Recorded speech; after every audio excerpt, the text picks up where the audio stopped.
Coucou les petits loulous. Aujourd'hui, Émilie lit La maîtresse des monstres. Entrez dans le monde féerique des contes de la nuit. La maîtresse des monstres.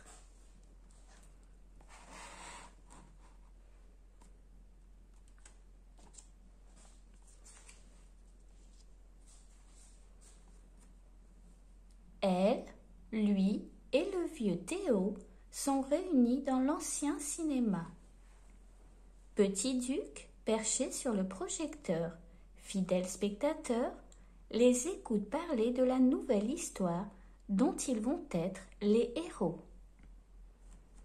Lui. Et si je combattais un dragon? Elle. Et si je combattais un dragon? C'est toujours le garçon qui combat le dragon et la fille qui attend dans son coin. Théo. C'est souvent ce qui se passe dans les contes traditionnels. Lui. Bon, cette fois, j'attends la fin de l'histoire et tu me délivres. Entre-temps, je vais te dessiner un dragon. Elle. Plusieurs dragons. Un, ce n'est pas assez pour moi. Théo. De tous les temps, les humains ont représenté leurs peurs diverses en inventant des monstres. Regardez. Elle. Les princes frappent les dragons avec leur épée. J'aimerais bien trouver quelque chose de plus original, de plus utilisable dans la vraie vie. Théo. Quel monstre choisissez-vous? Lui. Aucun. Je vais en inventer des nouveaux. Elle. Pour avoir des monstres plus énormes encore, je vais commencer par être une petite fille. Le dessin de mon costume est fait. Je vous préviens, c'est une sauvageonne. Je l'ai faite pas très bien coiffée. Lui. Enfin une coiffure qui te va. Théo. Vous êtes prêts? Elle et lui. Oui! Théo. La maîtresse des monstres.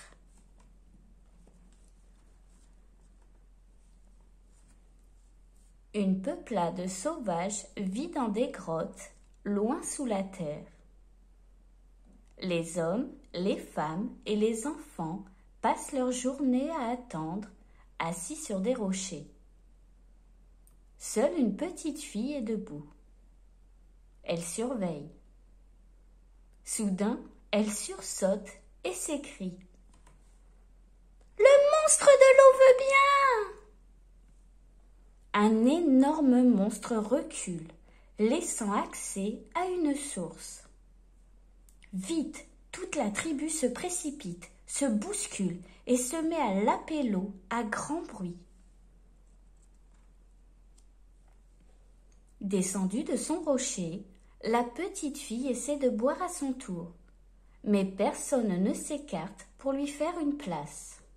« Laissez-moi boire! Je veux boire !»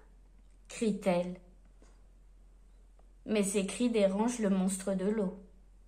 Il pousse un grognement et revient vers la source. Les gens s'enfuient tous en hurlant. À l'abri, tous s'en prennent à la fillette. Le chef la gifle. Mais la fillette s'écrie. « Le monstre des champignons veut bien !» Un deuxième monstre recule, libérant un champ de champignons. De nouveau, la tribu se précipite. Mais cette fois, la petite fille a couru plus vite et est arrivée la première. Tous dévorent les champignons avec force, bruit et grognement. La fillette regarde plus haut. Juste devant les pattes du monstre poussent de jolis champignons. Elle se faufile, rampe, attrape une poignée de champignons et d'étale. Mais le monstre l'a vu. Il se fâche et revient en rugissant vers le champ de champignons. La tribu s'enfuit en criant. Le chef confisque les champignons de la petite fille et la gifle de nouveau. Un cri retentit. « Ah !» On jette des pierres vers le rongeur, qui s'esquive entre les rochers. À la surprise générale, il se met à parler. « Mais laissez-moi! Je ne vous ai rien fait !»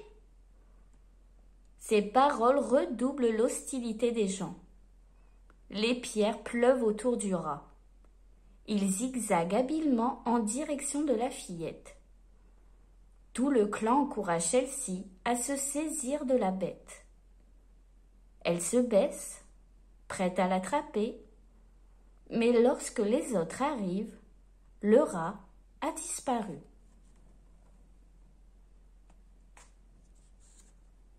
Tous crient sur la petite fille, puis s'éloignent, à la recherche du rat.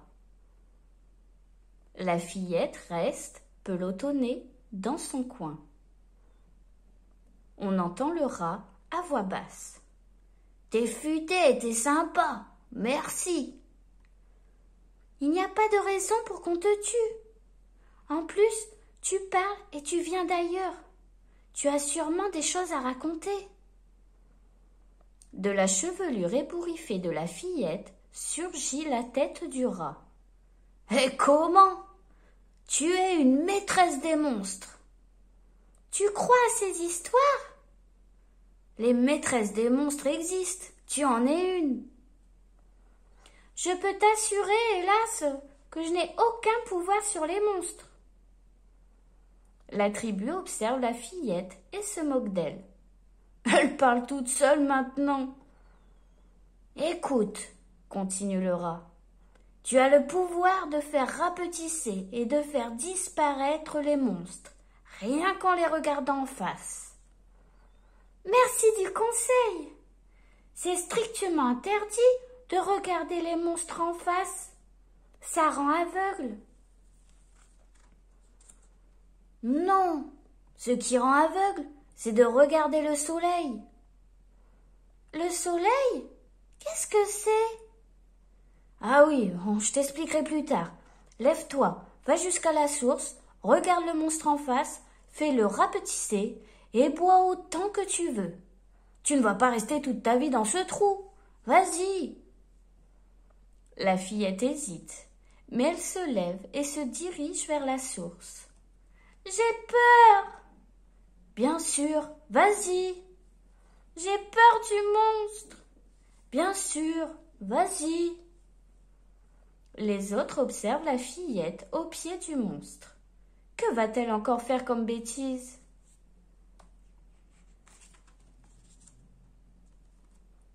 « J'ai peur de devenir aveugle. »« Vas-y, ne le quitte plus des yeux. » La fillette regarde le monstre fixement dans les yeux.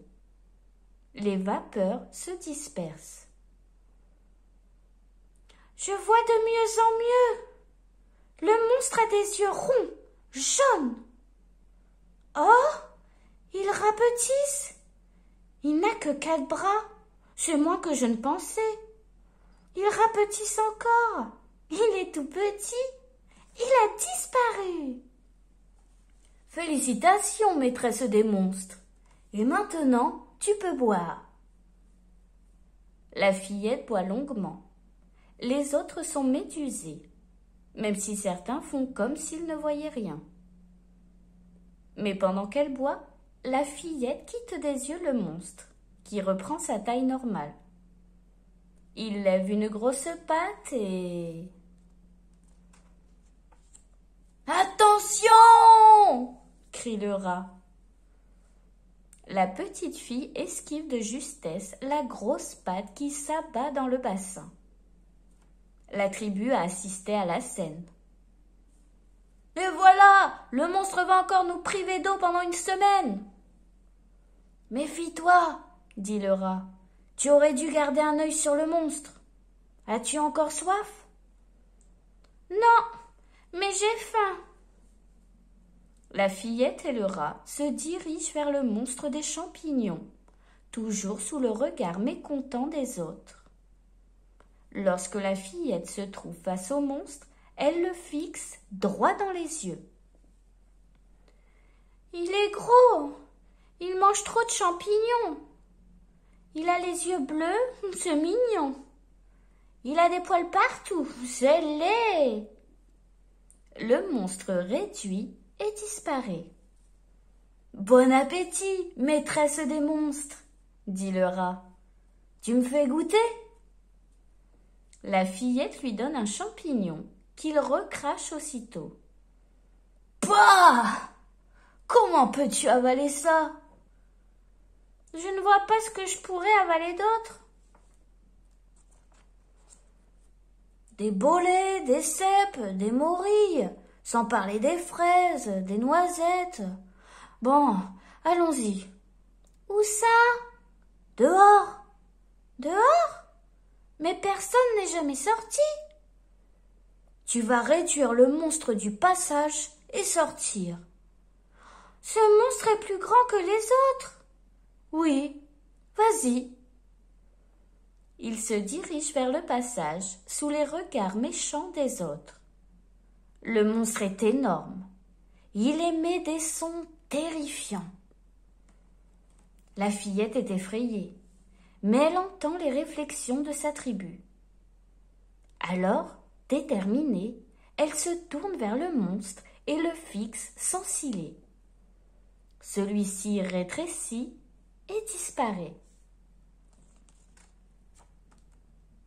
La petite fille sort et disparaît dans la lumière, laissant derrière elle une tribu effarée.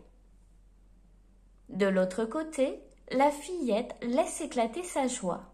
« Je suis dehors, débarrassée des monstres !»« Tu n'y es pas, tu es au 4e dessous. Et le prochain monstre est le plus dangereux. C'est le monstre du feu.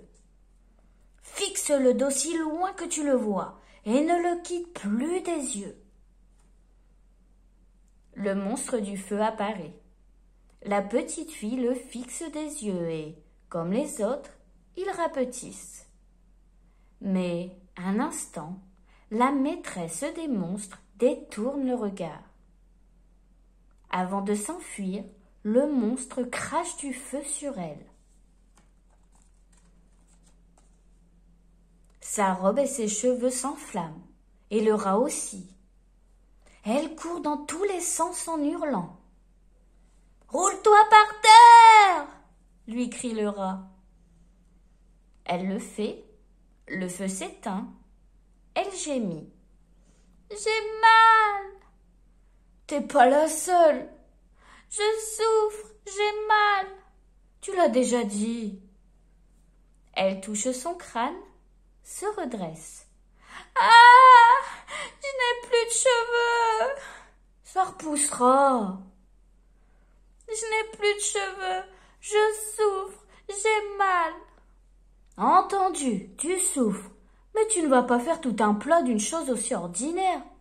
Si tu t'arrêtes chaque fois que tu souffres, tu peux tout de suite retourner d'où tu viens. Tu ne t'es pas assez méfié de ce monstre, il en a profité. Bon, j'ai mal et je suis chauve. Les autres monstres ont intérêt à se garer. Elle s'élance à toute vitesse, suivie par le rat. Ils arrivent devant un nouveau monstre. La fillette ne s'arrête pas. Le monstre diminue. Elle lui administre une gifle colossale. Au suivant!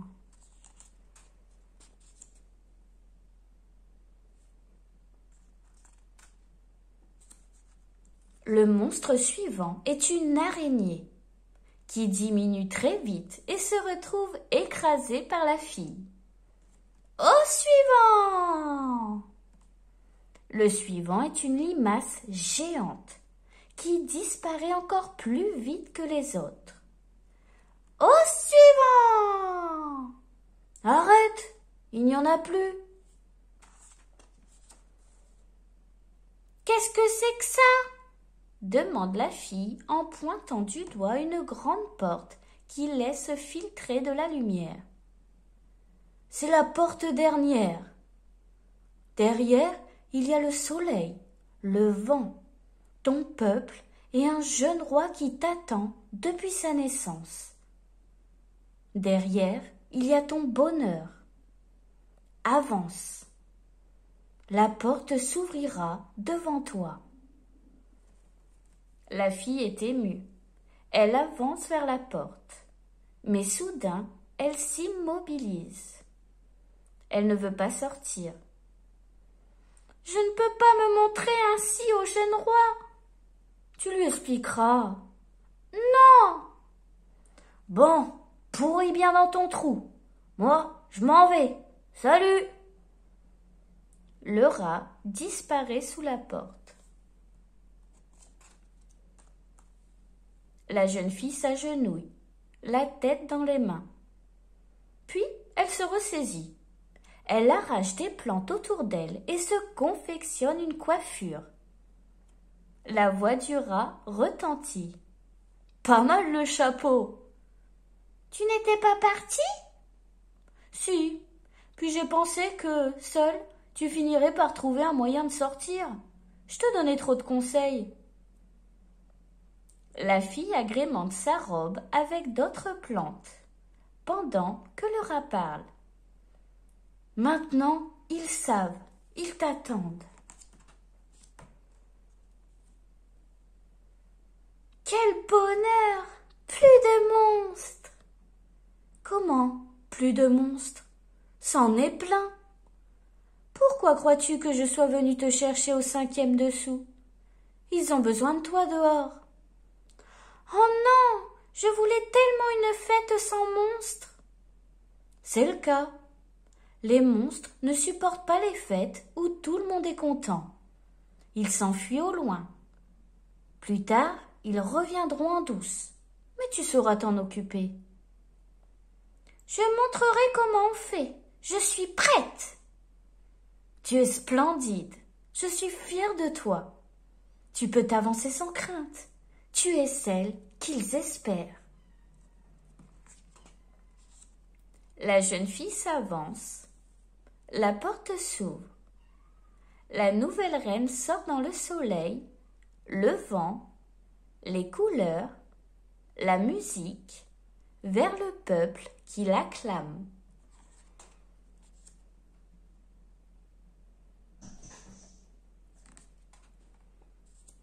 Le jeune roi est là. Il lui prend la main. Vous êtes encore plus belle que dans mes rêves. Si tu as aimé ma vidéo, abonne-toi. Et si tu es abonné, n'oublie pas de liker.